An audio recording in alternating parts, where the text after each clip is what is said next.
Good morning, everyone. I'm Lynn Goldman, Dean of the Milken Institute School of Public Health, and it's very wonderful to see you here this morning. This has been a very exciting National Public Health Week so far.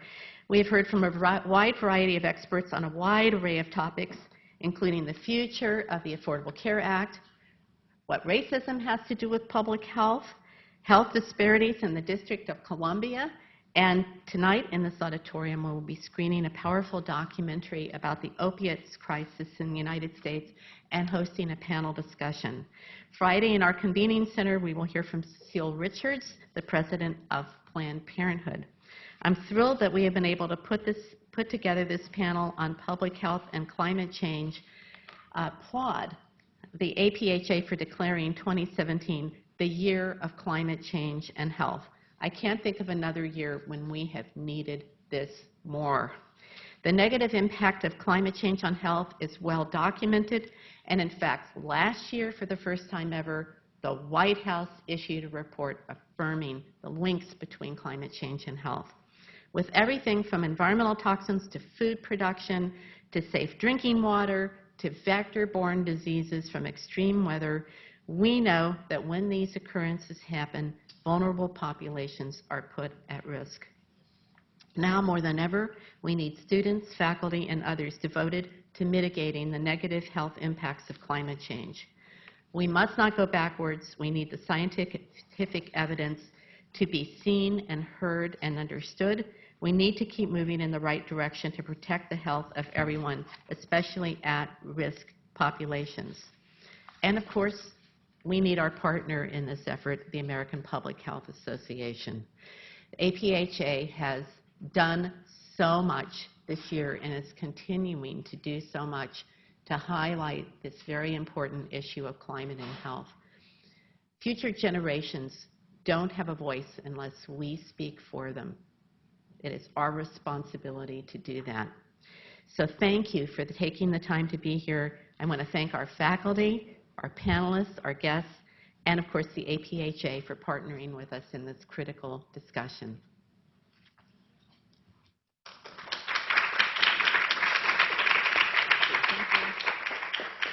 Thank you, Dr. Goldman. It's tough to follow that. She's absolutely right. This is a critical time for climate change and health, and I thank you all for being here. We have an amazing panel set up for you all, talking about different roles and perspectives in terms of climate change and health and how we can mix the two, connect the two, and then actually act on it. My name is Sarili Sutaria Patel. I am the Senior Program Manager at the American Public Health Association, and I focus on environmental health. As Dr. Goldman said, APHA has declared 2017 as the year of climate change and health. And that doesn't come lightly because 2017 was going to be a boring year. It's basically the opposite of that. It's a good combination of politics and science. It's the perfect storm where we have enough scientific evidence to inform sound policy. We know very clearly that climate change impacts our systems, our food systems, our infrastructure, and now our health.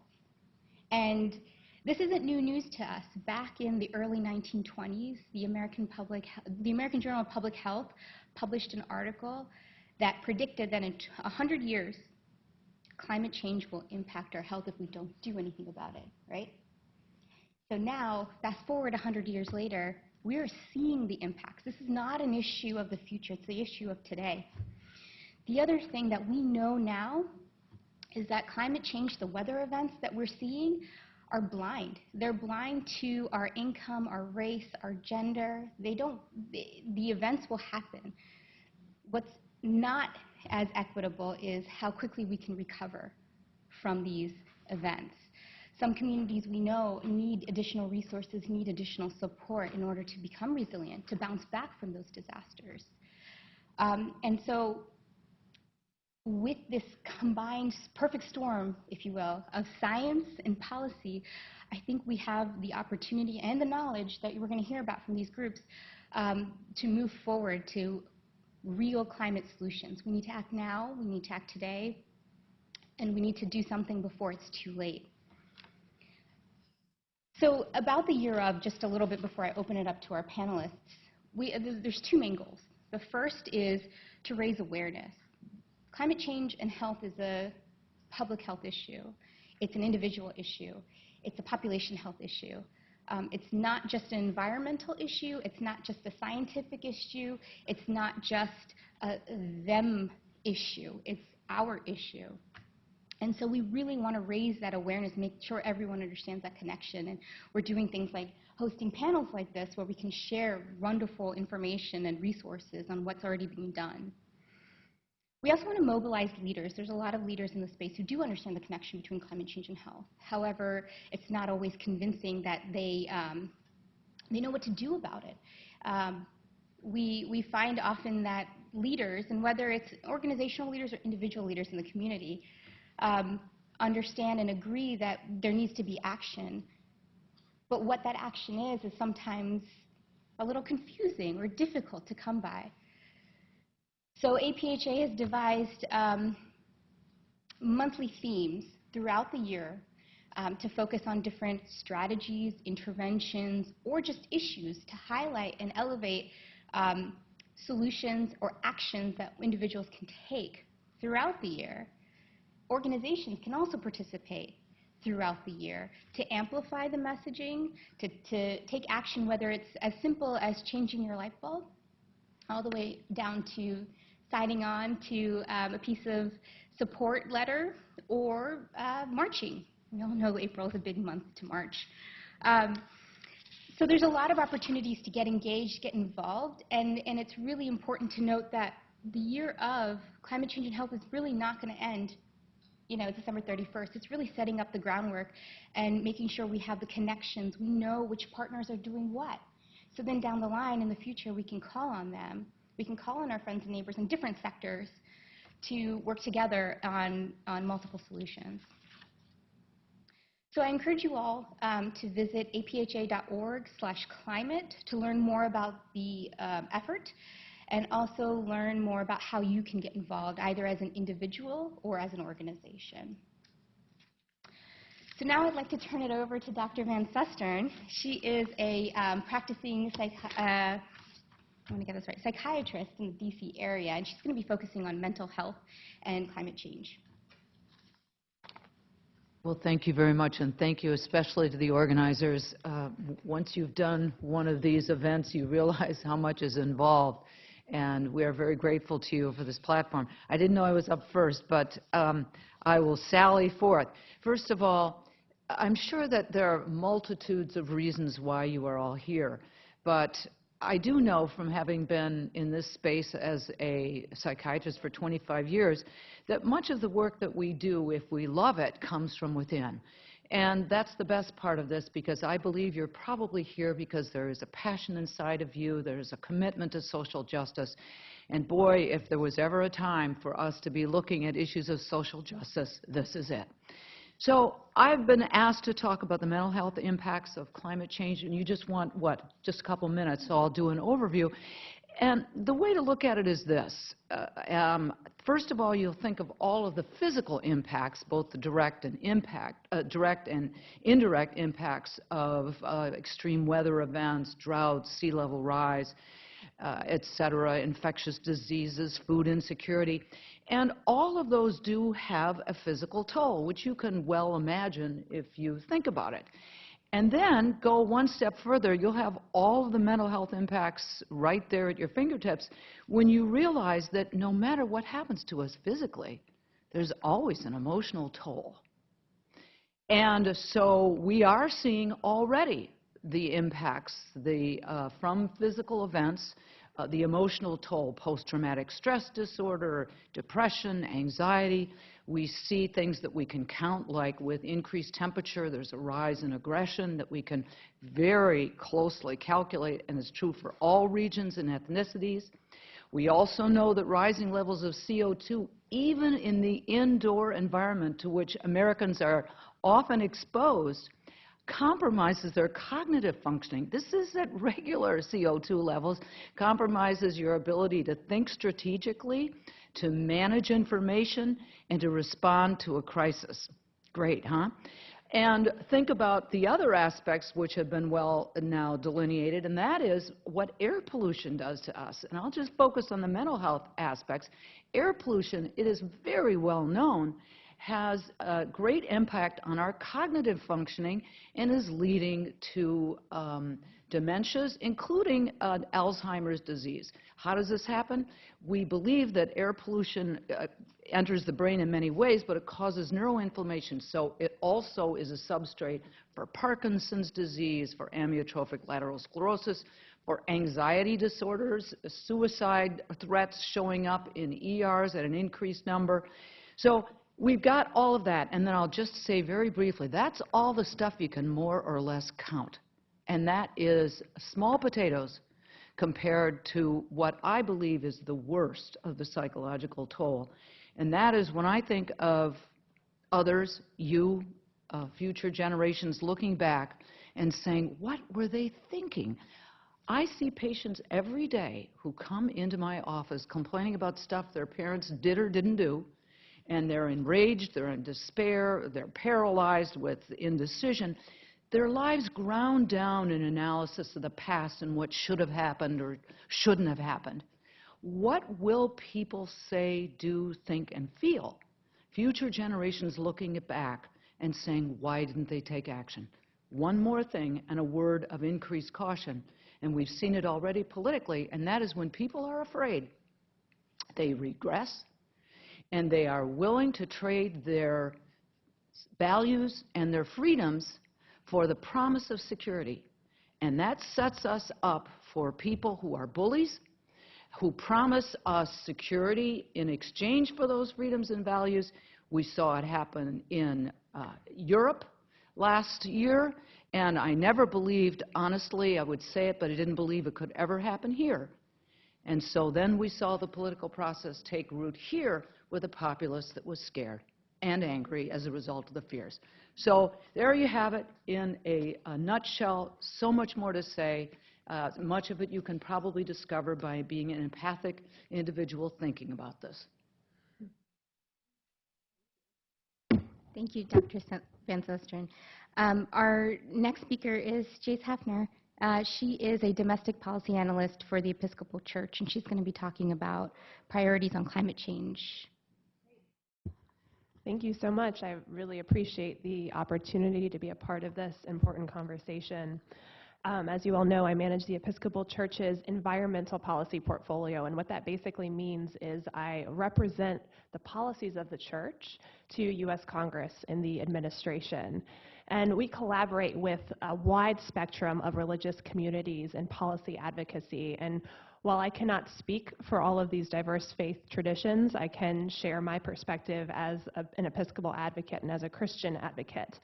My passion for advocacy work was not born in a church, and neither was it born in the halls of Congress, but rather on a small farm in a low-income rural region of Virginia's Shenandoah Valley. When I was 8 years old, a local chicken corporation offered some of my neighbors free sludge fertilizer for their crops. And as you can imagine, this proposal would save the farmers hundreds, if not thousands of dollars. But it also contained, the sludge also contained unregulated chemicals and pathogens that could seep into our groundwater and poison it. So as you can imagine, this proposal ultimately pitted neighbor against neighbor and instilled in me the belief that issues of human need and environmental conservation are intrinsically linked. And I really wish that the church had been a mediating force in this controversy, because religious communities understand how to holistically see issues of poverty and environment and approach them from an intersectional perspective. Around the world today, you're seeing a building, exciting movement of religious communities coming together to address climate change. From Pope Francis's encyclical to the Archbishop of Canterbury's plea to take bold action on climate change, and many other faith leaders' words who maybe did not make the press at the time, we're seeing more and more catalysts speaking up for this issue.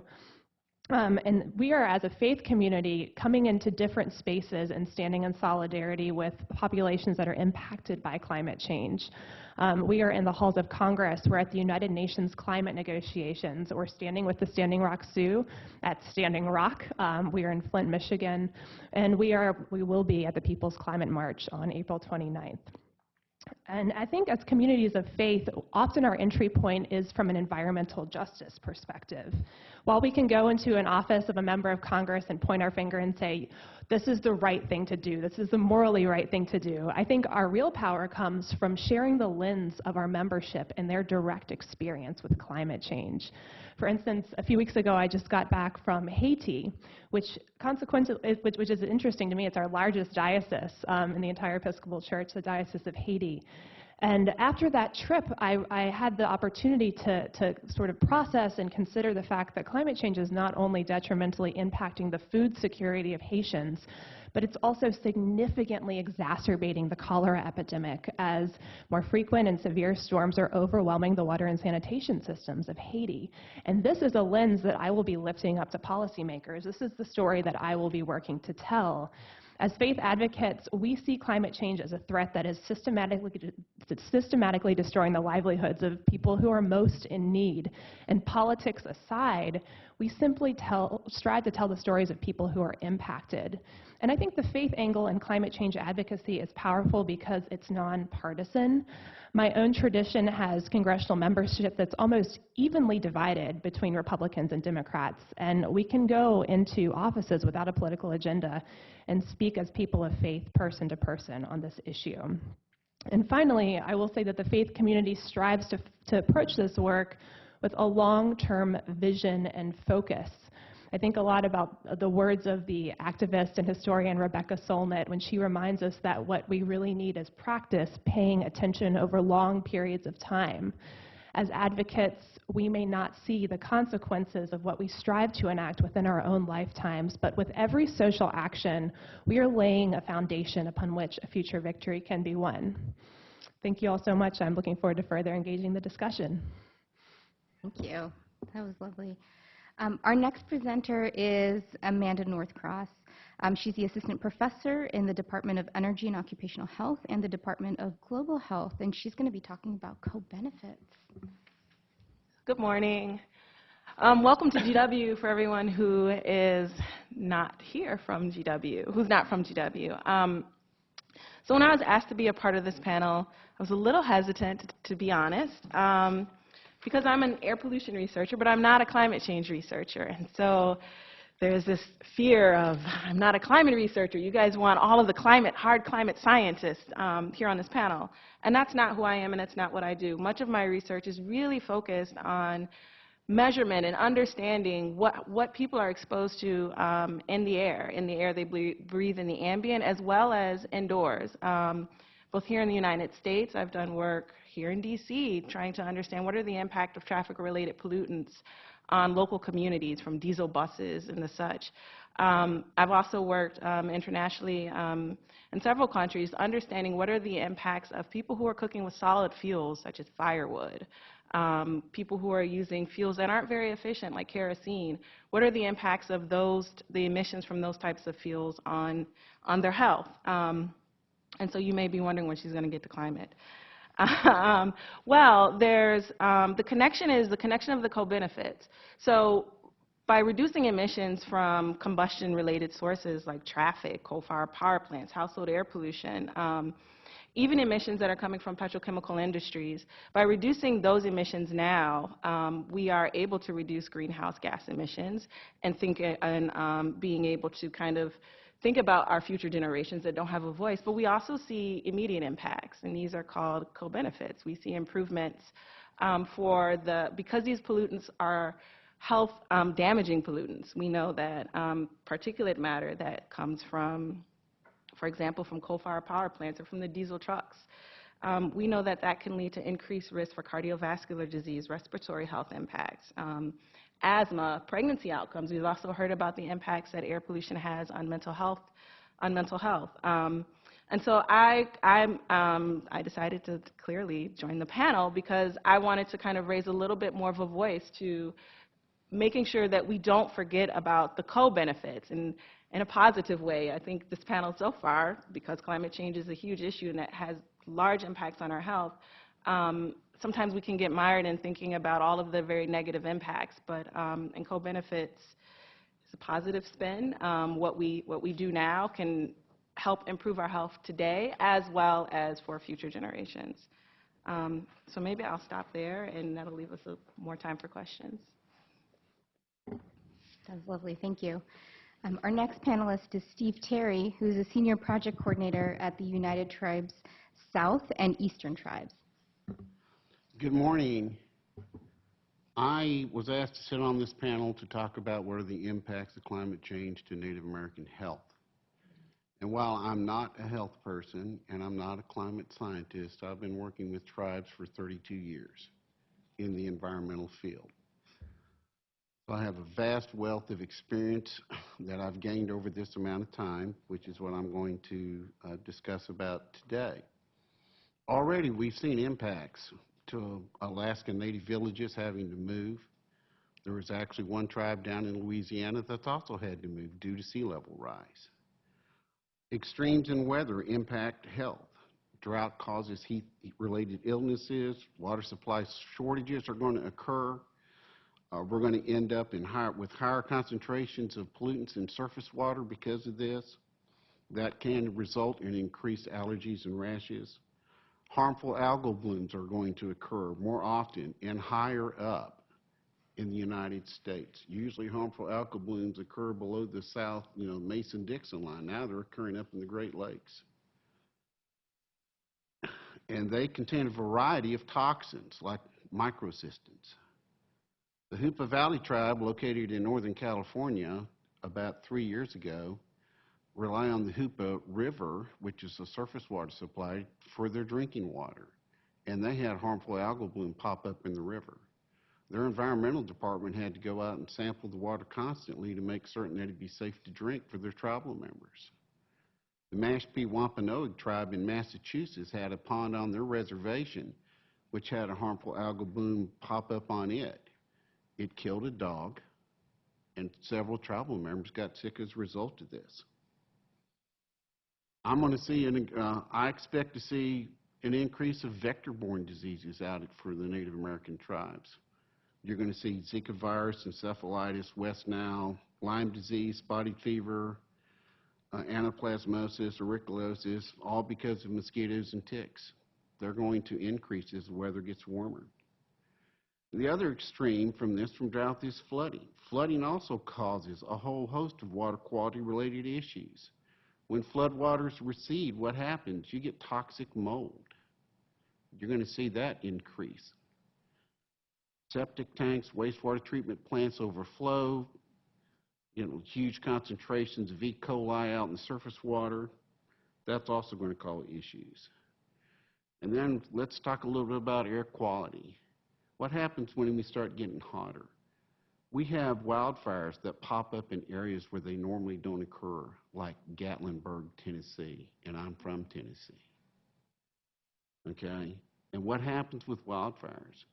You get increased quantities of smoke, which contain PM 2.5, which is a particulate matter.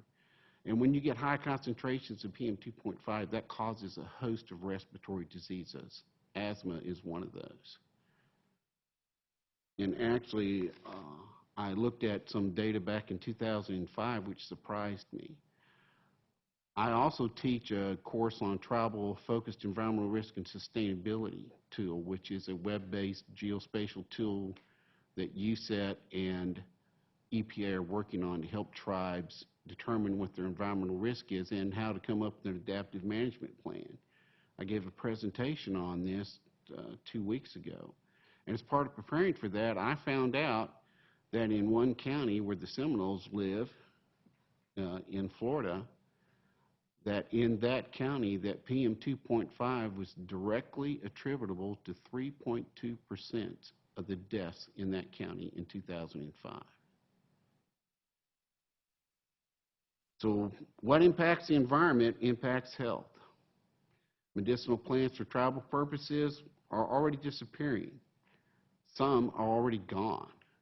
And they use medicinal plants not only just for their physical well-being, but more importantly for their spiritual well-being. And I sure am glad to hear somebody talk about mental health aspects of this too. Because I know when I get hot, I get a lot more irritated and very more easily upset. And I can already see that we're going to have an increase of injury cases just directly related to heat. That's going to occur a lot more often. So tribes are more vulnerable to climate change, health-related impacts. They are more attuned to the environment and rely on nature to provide sustenance, comfort, and spiritual well-being. Thank you. Thank you, Steve. Now we're going to shift to a presenter who's joining us remotely. Her name is Monique Baskin. She's a fellow at the Arctic Research, and she's going to be giving us a policy perspective.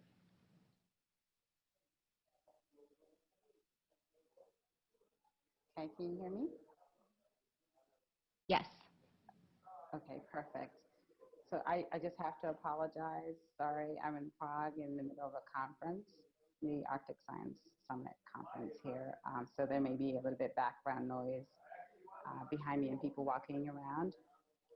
I want to say thank you to Julie P., a former student of mine, for giving me this opportunity. A really big shout out to her and taking this and running away with it after class. Thanks, Dr. Goldman, for the opening remarks, and to the other panelists and moderator that is moderating this session. Just a little bit about my background. So I work at NOAA, the National Oceanic Atmospheric Administration, in the Climate Program Office, and specifically the Arctic Research Program. So my comments are going to be from that perspective. My background is that I have an international affairs, master's in international affairs from GW, and a grad certificate from the Milken Institute in Environmental Health Science and Policy. And so my thesis dealt with food security. I think that we've talked about a host of different things that affect, that climate change affects, and one of which obviously is food security. And so food security was what I focused on in the Arctic and indigenous populations when I was there at GW. Really, I can't say too much more than what the panel has said. I mean, talking about, when Cyril mentioned climate change not being discriminatory, it affects all incomes, all socioeconomic backgrounds, and everyone needing resources and support. I can't stress that enough, especially for the indigenous population. So in our office, one of our lines of effort has to do with a distributed biological observatory, which monitors changes in the ice and other kinds of things. And so the ice is really critical. As you all know, hopefully you all know that the Arctic and the poles are experiencing climate change fastest than anywhere else. And what goes on in the Arctic does not stay in the Arctic is one of our key phrases. It hits mid-latitudes, it hits the lower 48s. So having said that, they're already experiencing climate change right now. Food security issues, having to do with sea ice loss, extreme weather events, it was also mentioned, and Mr. Cherry mentioned about moving communities. Shishmaref and Kivalina, they're all experiencing those issues right now. So ice is really important in that area, and the fact that it's warming faster deals a great blow to them. It deals a great blow to the marine mammals in that area. And I just really want to stress the human impacts. Every time you think about Alaska, there's a polar bear or something like that. It's more than just the polar bear. It's the human people. The ice melting means that they are not able to use that ice as a form of transportation. They are not able to use that ice as a platform from which they hunt their food. This is what they eat. They're not able to use that ice as a platform from which to carve the food that they pull, the resources they pull from the sea, to carve that and to disseminate it among the culture. they're very obviously very cultural minded and able to take care of their families that way. Talked about the mental issues. If there's no ice, the breadwinners are the men who go out to hunt. If they're not hunting anymore, it affects their mental capacities. So sorry about this background noise. So it affects their well-being from their families physically, from them actually having to move physically. It affects their mental acumen. It affects their way of life, and it changes their culture in a variety of ways that we really don't understand. And so going to the animal part of it, the sea ice. When there is no sea ice, there isn't a habitat for the seals that they hunt. When there are no habitats for seals that they hunt, they are not able to find places to give birth and places to procreate and sustain their population. When that population goes down, so does the issues with food security. Those issues become increased. So there is a great deal of importance when it comes to climate change and health specific to the Arctic and the indigenous populations. And so I'll stop there so that if there are any other questions as we move along, we can take those.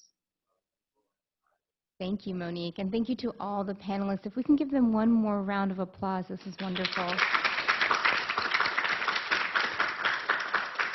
So as you can see or hear, climate change and health is an interesting connection. It's an interesting nexus where no one group or sector can solve. And so we do need solutions from from the mental health perspective of how do we disillusion, how do we combat the fear and the anger and confusion when there is a climate event? How do we work with religious communities in order to bridge that intersection between human needs and environmental conservation? How do we approach policies and programs that take into account the future as well as the present when we're talking about co-benefits? And how do we preserve culture and tradition when we're talking to more remote than urban populations that often can't just access a grocery store or access medical attention? And last but not least, how do we combat food security? We all have to eat, and we all have to eat something safe and affordable. Those things are really important when it comes to food and sustenance and the ability to live safely and healthily. So what we're going to do next is open it up to questions. So for the folks in the room, please go to one of the two mics and ask a question. For those of you who are joining us remotely, and I know you guys outnumber us in the room here, you can ask a question by tweeting it at GWSPH online, or by using the hashtag Climate Changes Health, and we'll flag them in the room. Before I open it up, and as you guys line up to ask your questions, I do have a question for the panel. If you all, maybe in whatever order, can offer one, maybe two solutions to your specific areas, how do you, and now that you've presented very eloquently the issues that you see, what are some solutions that you think we can all learn from?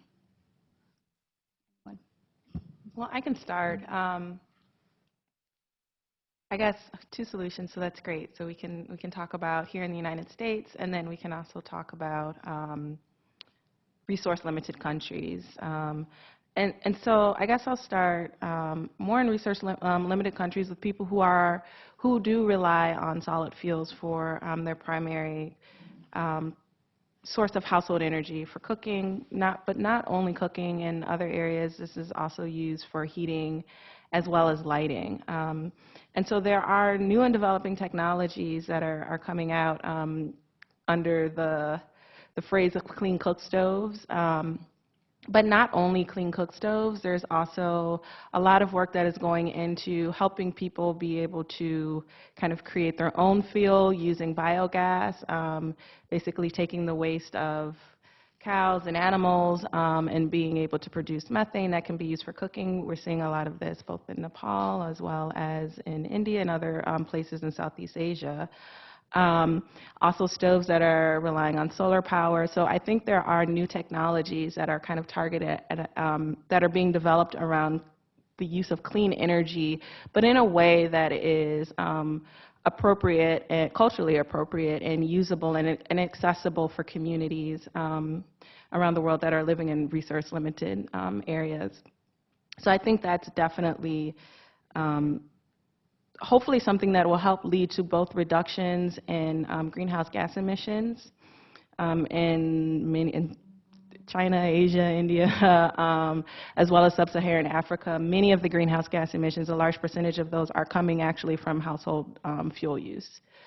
And so I think that's a benefit. The Global Alliance for Clean Cook Stoves is one of the organizations globally that's really helping to move forward on that front. Here at home, I think there are many things that we can target around trying to reduce ambient air pollution in a way that's also going to target greenhouse gas emissions. For myself, I think personally the thing that I'm most interested really is around traffic-related pollution. And really, it's very timely, seeing as our new administration is looking to lift many of their regulations around vehicle miles, which will basically end up increasing ambient air pollution. And this is also a very personal issue for me, given that many communities of color are much more highly impacted by traffic-related air pollution and are dealing with the health impacts from those pollutants in comparison to non-communities of color. And so really targeting vehicle emissions, making sure that we can have access to clean transportation, I think for me is the thing here at home that I'm most passionate about. Well, let me give a little bit of an overview on what to do, and that is that I sometimes am criticized initially for drawing out the emotion of what's going on, but we also know that if we are plugging our ears to the emotion, that is a form of denial itself, and it is not a healthy perspective. So it is absolutely critical that we sit and recognize and counter all these emotions, the anger, the despair, the outrage at the social injustice, and that here comes the empowering action. You take that energy and you direct it at something, whatever it is that you can do. There is the empowerment that takes you away from the feeling of vulnerability. And it is well known, every climate scientist, we're a little behind the eight ball now, but everyone will tell you we have everything we need to transition to a healthy world, a healthy economy, a healthy populace, a healthy setting. And I will talk a little bit more if someone asks me some questions about some excellent books that can encapsulate, because I know you love homework assignments, that can encapsulate a philosophy that directs us back to a restorative state. And these are all the incredible opportunities that we have to take empowering action to restore our own health and that of those around us. Hi, can you hear me? Yes. Okay. I just wanted to put a plug in. So one solution, I think, Cyril, you mentioned food security. With regard to the Arctic communities, both urban and rural, because there are a lot of rural communities, the key solution is starting with indigenous populations, starting with them as the key stakeholders and listening to what they need versus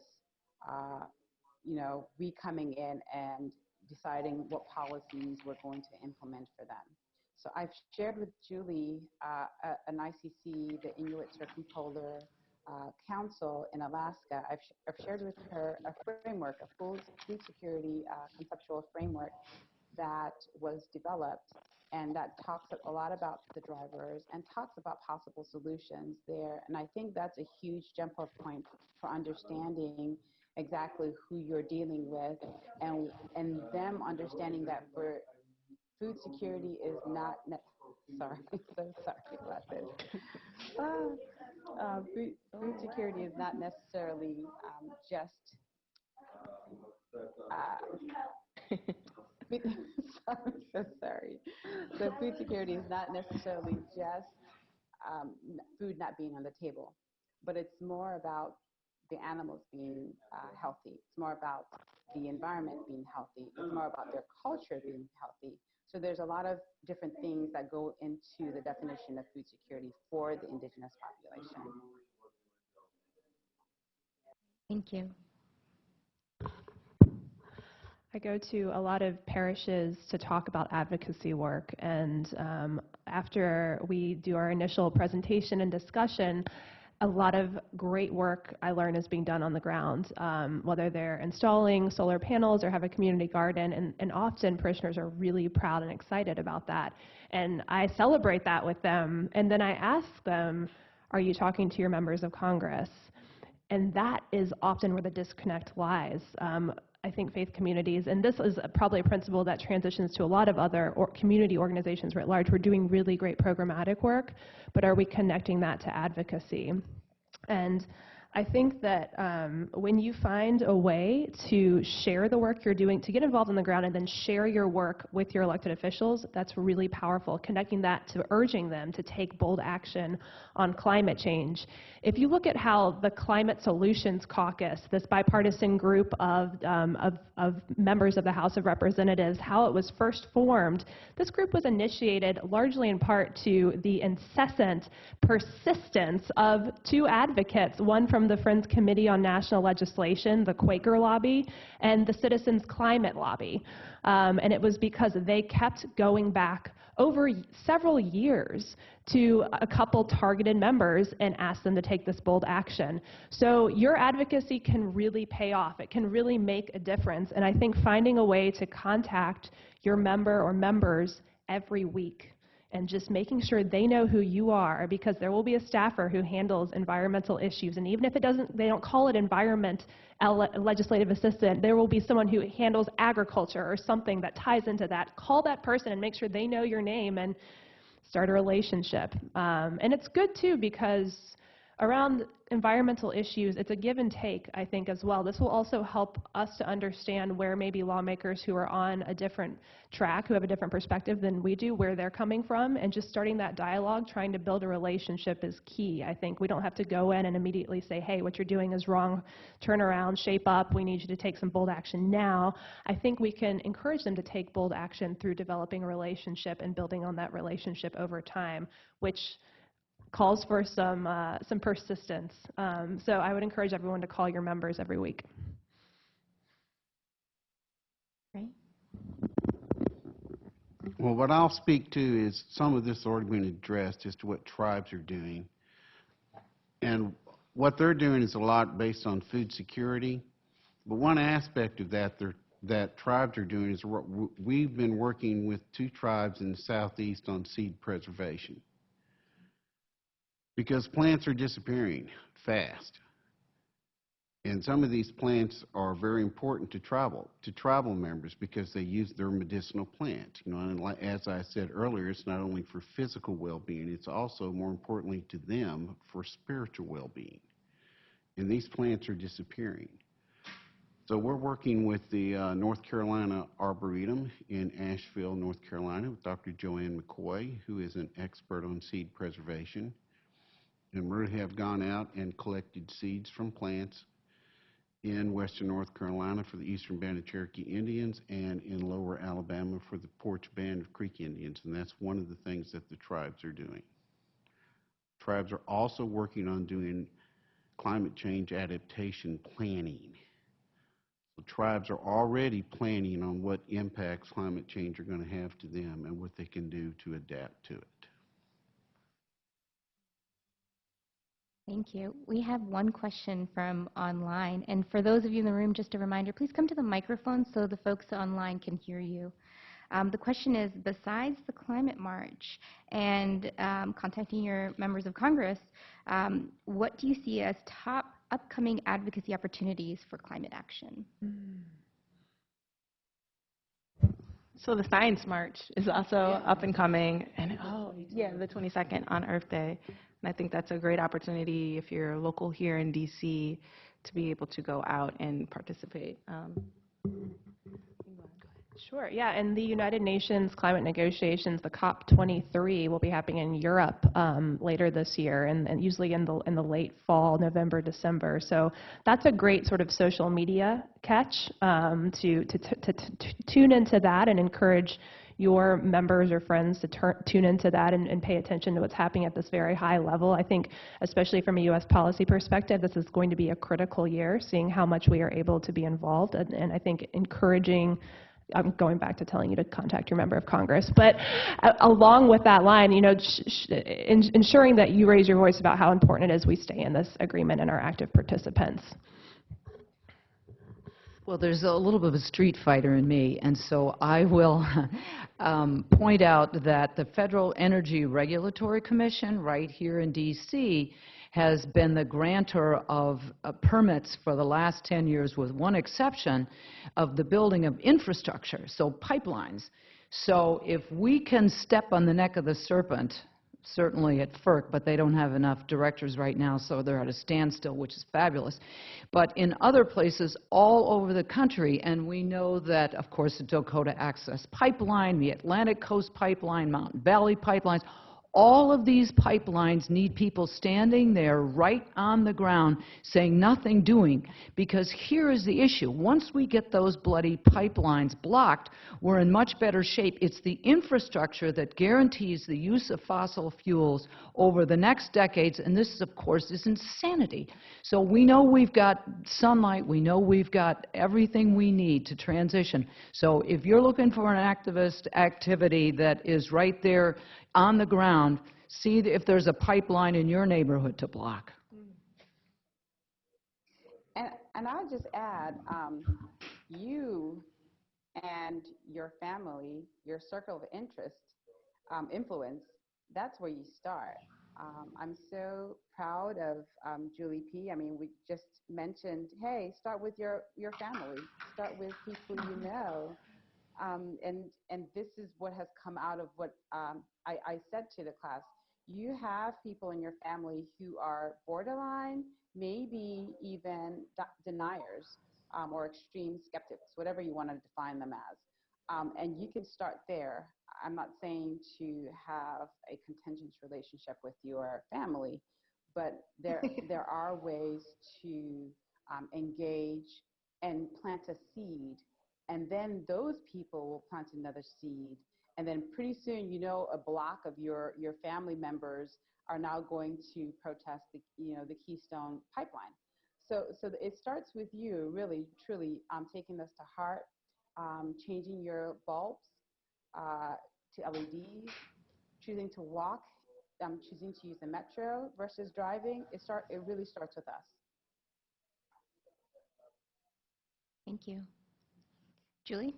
Hi, I'm Julie P. I have a question. And you all come from such amazing different areas. Thank you so much for being a part of this event today. I think it was brought up earlier that when people's fear exceeds their self-efficacy, then people manage their fear rather than managing really what's causing that fear. And so as professionals from not just public health, but from all different areas, I was wondering where you see the most opportunity. Is it changing the mind of climate skeptics, or is it taking people who already believe in it and trying to turn them into advocates? And then one step further, if you think it's maybe turning those people into advocates, how would you recommend going about that with such a large problem? Is it approaching it at a large collaborative level, or is it more of a targeted and siloed approach? Thank you. Who are you asking, Julie? Anyone who wants to answer. Okay. All of you.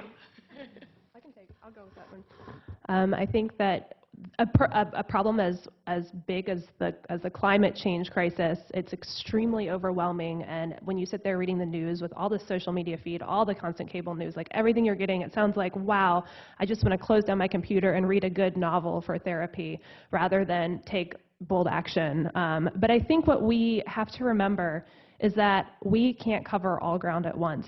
But you know in your heart of hearts what you love to do. You know what you're good at. And I think finding what your vocation is, what your passion is, and then connecting that to climate change and focusing on that is really effective and actually brings a lot of people to the movement that I think may just be coming in because your passion is attractive. So I think finding how you can connect what you're good at to becoming a climate advocate in some way, shape, or form is really important. I mean, as public health professionals, you will have this enormous credibility both in policymaking and academic spaces to talk about this issue. So I think that's a great in and a really powerful in. You are impactful people, and leveraging that for the good of climate action, I think, is a really noble cause. I think I'm going to chime in here a little bit too. So I've kind of been thinking about some of this a little bit, and the thing that keeps popping into my mind is that when we think about climate change and all of the impacts that are going to come and that are coming, and trying to think, like, take a step back and, like, okay, what is climate change? And it's us living in this very unsustainable, unbalanced way. And so for me, I sometimes have to check myself and take a step back and look at myself and my life and the way that I live, and then think about that in terms of what's happening in terms of climate change. And I think, especially living here in the United States, with the privilege that comes with being from the United States, sometimes I think we need a reality check, and we really need to say, okay, come on, people, let's get real. Like, the way that we live and the lifestyles that we live, are they truly sustainable? And if they're out of balance, how are they out of balance? Who is being damaged because of that, and how are we being damaged? What are we losing? I mean, we're sitting here hearing about what's happening in our indigenous populations and needing to save seeds because they're disappearing, because of the way and the lifestyle that we live, because of the transportation systems that we've developed that we continue to invest in, because of the way that we use energy and the way that we produce energy, and we continue to use and produce. And so I think some of this is a cause for self-reflection and self-change. Not at all to discredit the fact that we do need to go out and march, that we do need to make sure that we hold our political figures accountable and that they are making decisions that are moving us in a way that helps us get back into balance. But part of it also relies on us and making sure that we are taking steps to live in a balanced way, which can be hard when the system is not designed for us to do that. I think those are really excellent points, both of them. And I will just add to that and suggest that when we do that personal inventory, you typically, as students right now, your carbon footprint is not going to be very big. But for the rest of us, and especially I think that environmentalists sometimes feel a little bit entitled, that because we're doing good work, we can afford to have a big carbon footprint. And the reason we have exams and count calories and do other things for which we have data is because once we see the numbers or the date approaching or time running out, we recognize that we have to take action. So this is not so much advocacy for you, but I do say to the larger audience, and this includes me as well, is that we need to very courageously assess our own carbon footprint. And it's not easy to do, but it's essential. And it really is the jumping off point for the humility that comes from recognizing that it's not always so easy, but it also drives that commitment that you know that you are taking the issue seriously and that you have every right to talk about it because you are taking a personal inventory. So that's a large-scale sentiment that I have that I think is one way for us to begin to get very serious about the numbers. And I just have to say, I love the sentiment of taking a personal inventory, and if we can do that as a country, imagine what we can contribute to the world. Any other questions? Julie again. Hi. This, I think, corresponds with Steve's work and with Professor Baskin's work as well. We're seeing a lot of these vulnerable populations, as some of you had talked about, being most impacted by climate change right now. And I think for other people, they feel very disconnected from those groups and think that that's a problem over there. And those groups will be the rest of us eventually as well. So how do we encourage all of us to not be overwhelmed by this problem, but to show that those groups, those vulnerable populations matter enough for us who are not being directly affected right now to take action right now? Yeah, I believe it starts with getting involved and just learning about the Arctic and learning about the people. Even especially you guys as MPHers, I don't see a lot of MPHers working in this space. If they are working in this space, they are from Alaska, and so they're very, very joined, and they've grown up in that environment. But I would tell you guys to go and pick up a book about the Arctic indigenous populations. Go read about something about from there, and maybe strive to go to Alaska and do some work or do some research in that region, because I believe it's wide open for MPHers. Yeah, I guess I don't have much more to add to it. Just learn about it, because they are Americans. The United States is an Arctic state. It's lost. It's just beyond me that some people in Congress don't realize that. So, but anyway, learn about them. We did get a question from online for Dr. Van Susteren to talk a little bit about the books that you alluded to earlier. I did not have someone send that in. So here's, again, the long view, and I highly recommend, thank you, by the way, for that question, the book, A Short History of Progress. It's only about 150 pages, and what it will tell you is that we're not really doing anything new. We've been stupid and smart for a long time, and Homo sapiens has been around for about 250,000 years. We do keep making the same dumb mistakes over and over again, which is to say, we start a settlement, and we're full of creative energy, resources begin to diminish, the population starts going up, the conflict arises, it invites the warrior class to come in, build walls, be bullyish and tyrannical, not evoking anyone in particular here. And so what has happened in the past is then populations just move to a new spot. It's like the Mad Hatter's Tea Party. I'll go to a cleaner spot where there aren't these problems. What is happening is the world, of course, is now much smaller. And so we don't have the liberty of making big, dumb mistakes on a smaller planet with the physics of climate change hemming us in. So we really have to break the spell, and the only way you can break the spell is by understanding that human nature keeps repeating it. So I highly recommend A Short History of Progress to understand in a very pithy way the same mistakes that we keep making. And one other plug, two other plugs. One is the Nature Fix. You may know Florence Williams, who's been a lecturer here at GW. She will talk about all of the things that we know that nature brings to us that are so good for our health, not only physical health, our mental health. And last of all, I would be remiss if I didn't say that Eco America has just produced a very, very comprehensive report that you can look at to look at communities and find out ways that you can also address, when we're talking about material that's been published, the issues that lie before us. So as students, maybe each of you can talk about how to bridge those connections and partnerships moving forward. At the individual level, how do you talk to your peers? How do you go home and talk to your parents and family about the connection between climate change and health? APHA and a lot of other organizations similar have a lot of resources, which we're hoping to gather and post on our website at apha.org/climate. We encourage you to take a look at these infographics and fact sheets to help talk about these complex issues at intersections. But when you don't have that individual, or you don't feel comfortable talking about something like climate change and convincing folks that there is an intersection between climate change and health, how do you advise this group of students to go about making those connections or starting the conversation even?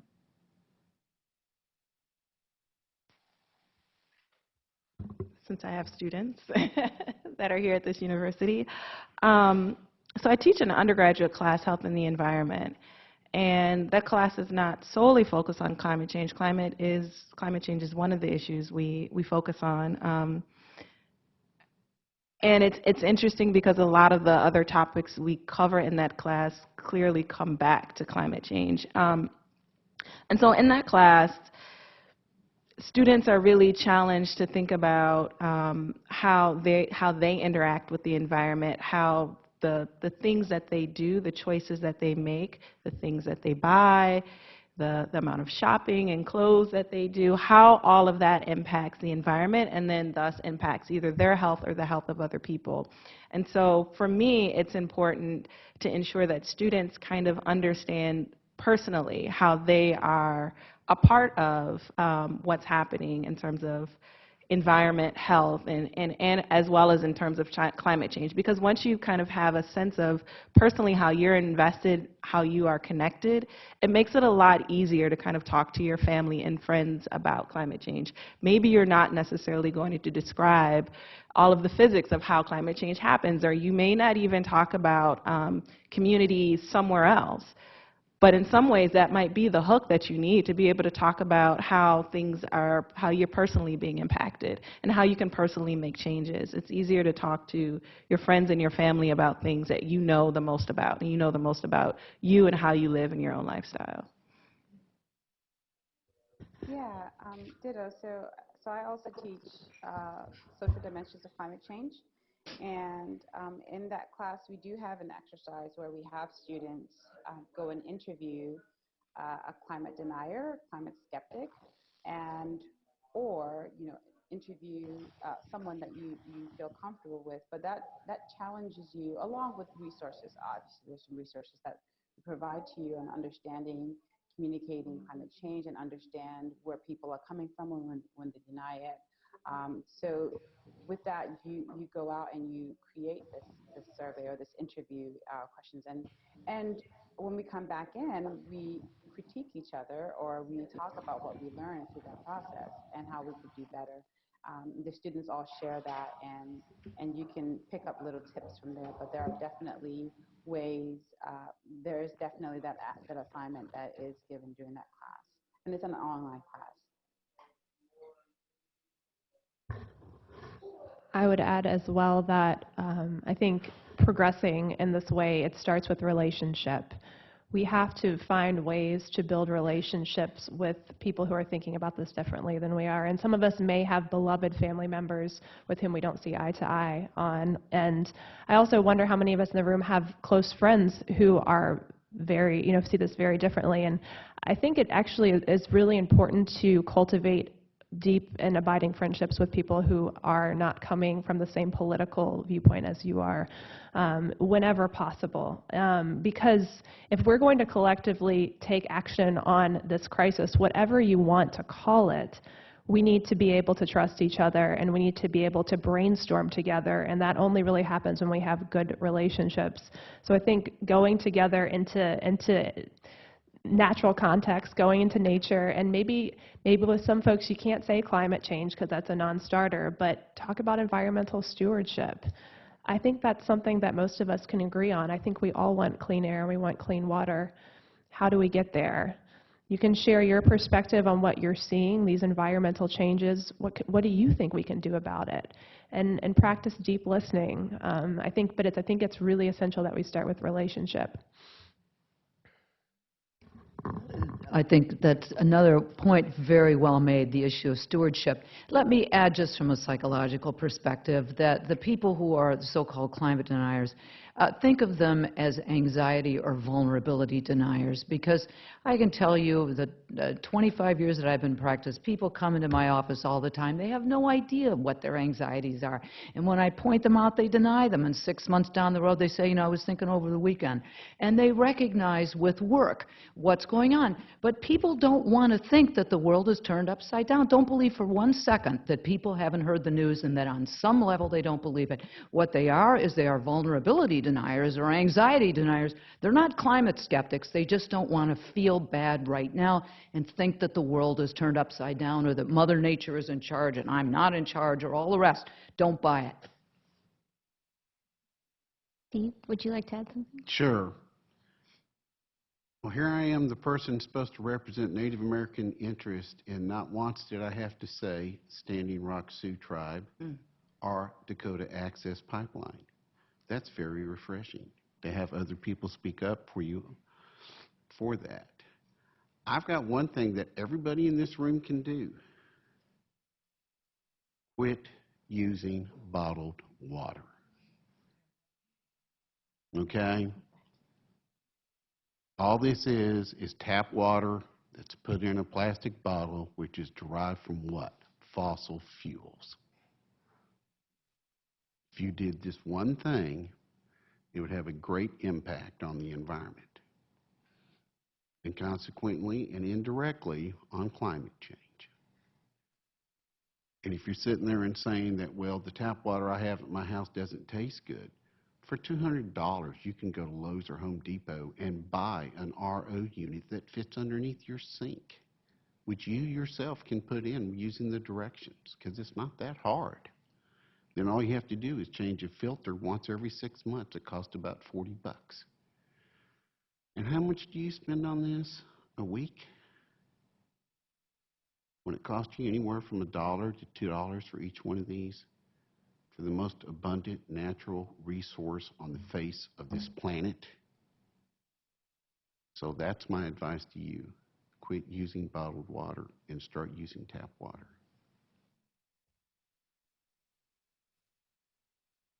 Well, thank you to the panelists, and thank you for all joining us. This has been a wonderful discussion. There's a lot of perspectives and a lot of next steps for each of us as individuals.